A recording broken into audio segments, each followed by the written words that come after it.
हाँ, उसमें कोई बात नहीं। देखो, इतना आगे हम बढ़े, और कहा जाए तो अगर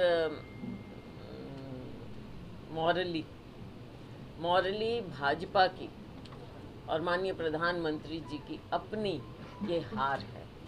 ना तो इन्हें जो ये बहुमत की बात करते थे 370 400, ना तो उसके कहीं नज़दीक भी पहुँचे ये। और जिस तरह का इन्होंने देश के ऊपर एक विचारधारा और एक तरीका अपना काम करने का वो थोपने का प्रयास किया, उसको इस देश ने पूरी तरह से कम्प्लीटली नकारा है। ये एक असलियत है। अब इसको ये माने ना माने, आंकड़ों में ये कहें कि तीसरी बार बन गई है सरकार, तो ये कोई भाजपा की सरकार तो बनी नहीं। ये तो अब एनडीए का इन्होंने जैसे किया है वो इनकी सरकार बनी है, लेकिन मॉरली ये इनकी हार है। मैम, चुनावी के लिए क्या तैयारियां रहेंगी जो आने वाले आगामी चुनाव के लिए देखो, क्योंकि 3-4 महीने बचे हैं, जून जुलाई अगस्त सितंबर, 3 महीने बचे हैं, और 3 महीने में हमको हरियाणा के लोगों के बीच में जाकर जो उन्होंने शुरुआत की है इस लोकसभा से, इसको हमें पुख्ता करना है। और लोगों के बीच में जाएं, कैसे जाएं, क्या हम बातें लेकर जाएं, इन सब बातों पर पार्टी विचार करके आगे बढ़। इसके लिए पूरी तैयारी सभी लोग करें। और नीचे ज़मीन पर जो हमारा कार्यकर्ता है, सबसे पहले हम देखो, 2 चीज़ होती हैं, जनता और कार्यकर्ता।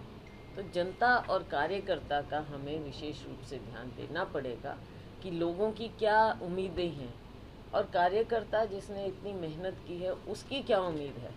तो सबसे पहले हम इनका ध्यान करें, तभी हम नीचे ज़मीन पर लड़ाई लड़ सकते हैं। अब ये तो एक बहुत $1 मिलियन क्वेश्चन है आपका, पहले से है, मेरे समय से भी है, मुझसे भी पहले है।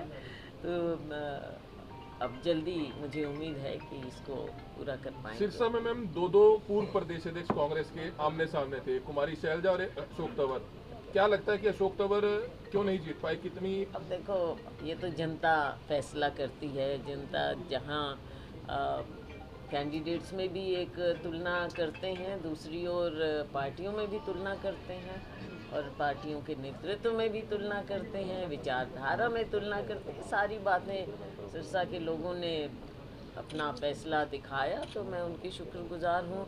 और मैं ये भी उनकी शुक्रगुजार हूँ कि चुनाव में पहले ही कैंडिडेट का फैसला होने से पहले ही वहाँ के लोगों ने मुझे वहाँ पुकारा, बुलाया। और भी सांसद थे, पीछे की थी, लेकिन आपको वो भूल गए, उदयभान जी भी भूल गए और हुड्डा जी भी भूल गए। जनता ना भूले, किसी और के भूलने से मुझे क्या फर्क पड़ता है। नहीं, आपका नाम क्यों नहीं लिया गया? ये तो वो तो आप उनसे पूछना, मुझे क्या मालूम। लेकिन लगता है भाई, अब इकट्ठा होने की ये जरूरत है, विधानसभा चुनाव है। इकट्ठा तो कल चंडीगढ़ में भी हमेशा बैठक हुई है सभी सांसदों सिर्फ के कल साथ। और आज की बात नहीं है, अतीत की और आज की बात नहीं है, भविष्य की बात भी नहीं है। ये बात ये है कि जब तक लोगों के सामने आप विकल्प कैसे बनते हैं? पार्टी के कारण, और विकल्प लोग पार्टी में ही देखते हैं।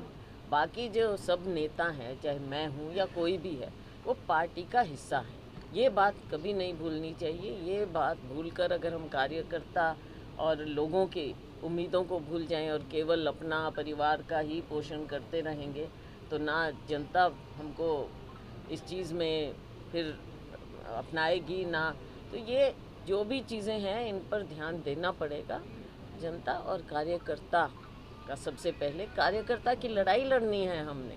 इतने साल से जो कार्यकर्ता हमारे लिए लड़ रहा है, आज हमने उसके लिए अपना तो ठीक है, सबको मिल जाता है, कुछ भी 5 मिल जाता सीटें है। कांग्रेस ने जीती है, इसका असर लगता है आपको विधानसभा चुनाव में पड़ेगा?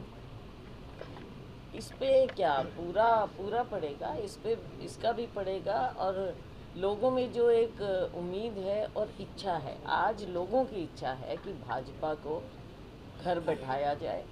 और जो भाजपा की पिछले 10 साल से आप देख रहे हैं जन विरोधी नीतियां हैं, केंद्र की हैं, राज्य की हैं। राज्य में तो इन्होंने खुद अपनी कमजोरी दिखा दी।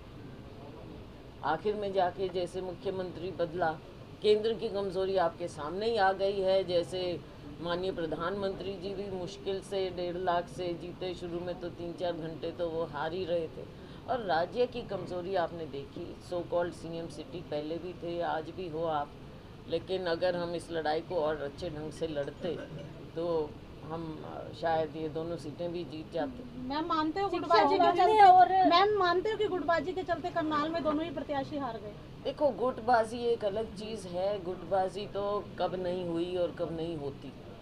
गुटबाजी तो होती है, लेकिन लड़ाई हम कैसे लड़ते हैं, कैंडिडेट हम कैसे तय करते हैं, कुल पार्टी लड़ाती कैसे है, ये भी बातें बहुत सी हैं। मैं मानते हो अगर संगठन होता तो फायदा होता। संगठन भी एक हिस्सा है, मैम एक हिस्सा है ये, पूरा तो नहीं लेकिन एक हिस्सा है।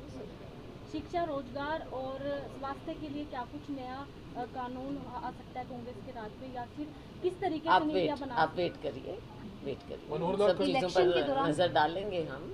अभी हमारा मैनिफेस्टो भी आएगा, बहुत चीज़ें आएंगी, तो ये सारी सामने आपके सामने। अभी नीट का आपने देखा देश में कैसे धज्जियाँ उड़ाई गई, सुप्रीम कोर्ट को उसके बीच में आना पड़ा, हमारे बच्चों के भविष्य के साथ कैसे ये, मैं तो कहूँगी पार्टी की सोच है जो केंद्र में, राज्य में भी बार बार हमारे बच्चे इसके विक्टिम बने हैं, इनकी मिसमैनेजमेंट के, गलत तरीक़ों के। तो भविष्य अगर में रह जाता है बच्चों का, ये कैसे खिलवाड़ कर सकते हैं, इसका नतीजा भुगतना होगा। मनोहर लाल खट्टर को 2 अहम मंत्रालय मिले हैं, कल उन्होंने कार्यभार संभाला है, शुभकामनाएं देना चाहिए? बिल्कुल मैं शुभकामनाएं देना चाहूँगी, और मैं उम्मीद करूँगी कि पूरे हरियाणा का फ़ायदा होगा, उनसे भी फ़ायदा होगा, और राविंदर जी से भी, और कृष्णपाल गुर्जर जी से भी फ़ायदा हमको मिलना चाहिए, हरियाणा को बिल्कुल मिलना चाहिए। और हम आगे देखेंगे। अब पीछे तो देखा आपने कि आवास की जहाँ तक बात हो, तो पिछला जो हमारे समय में पैसा दिया गया था, मैं भी मंत्री थी इस मंत्रालय में, हाउसिंग में थी, तो उस समय का पैसा आज तक 10 साल इनके बीत गए, वो भी पूरी तरह से नहीं खर्च कर पाए जब नीचे इनकी सरकार। लेकिन अब मैं पूरी उम्मीद करती हूँ कि मेरी शुभकामनाएं मैं देना चाहूँगी। मैम अभी संडे को एक सम्मेलन होने जा रहा है, मैम संडे इस पर ध्यान करना चाहिए कि कहाँ क्या कमी रही। कमी तो कई लेवल्स पर रही, तो वो सारी बातें देखनी चाहिए। पार्टी को इस सब बातों को सीरियसली लेना चाहिए ताकि आगे नुकसान ना हो जाए। विधानसभा में नुकसान से कैसे बचें, इस चीज़ को भी देखना चाहिए। हरियाणा का बेरोजगार युवा विदेश जा रहा है, लगातार ऐसे डोंकी के माध्यम से कई केस हो चुके हैं, कोई मर रहा है वहाँ पर, फिर लाने के लिए दिक्कत है, तो किस तरीके की नीतियाँ बनाई जाएंगी? ये तो हरियाणा भी है। हरियाणा में सबसे बड़ी दिक्कत क्या है? बेरोज़गारी की। अब बेरोज़गारी, सरकारी नौकरियाँ खाली पड़ी रहती हैं लाखों, और निजी क्षेत्र का आप गला घोंट रहे हैं, उनको प्रोत्साहन नहीं दे रहे। MSME जहाँ पर सबसे ज़्यादा रोज़गार मिल सकता है, वहाँ पर आप कोई मदद नहीं कर रहे। छोटे यूनिट हमारे बंद हो रहे हैं, तो ना निजी क्षेत्र और सरकारी तो आप नौकरियाँ निकाल ही नहीं रहे। निकाल भी देंगे तो बाहर वालों को मिल जाएंगी, या फिर उनके पेपर लीक हो जाएंगे। आपको याद होगा, हमने खुद यहाँ पर कितनी गर्मी में उस समय सबने लोगों ने हज़ारों की तादाद में वो किया था, हमने पूरा 20 यात्रा हमने प्रदर्शन किया, पद यात्रा की, और उस समय सुरजेवाला जी, किरण चौधरी जी ने, हमने सभी साथियों ने मिलकर किया। तो ये एक ऐसा मुद्दा है जिसकी ओर भाजपा सरकार कतई गंभीर नहीं है, और इसी कारण से हमारे युवाओं का शोषण होता है, चाहे विदेश में हो चाहे अपने देश में हो, राज्य में।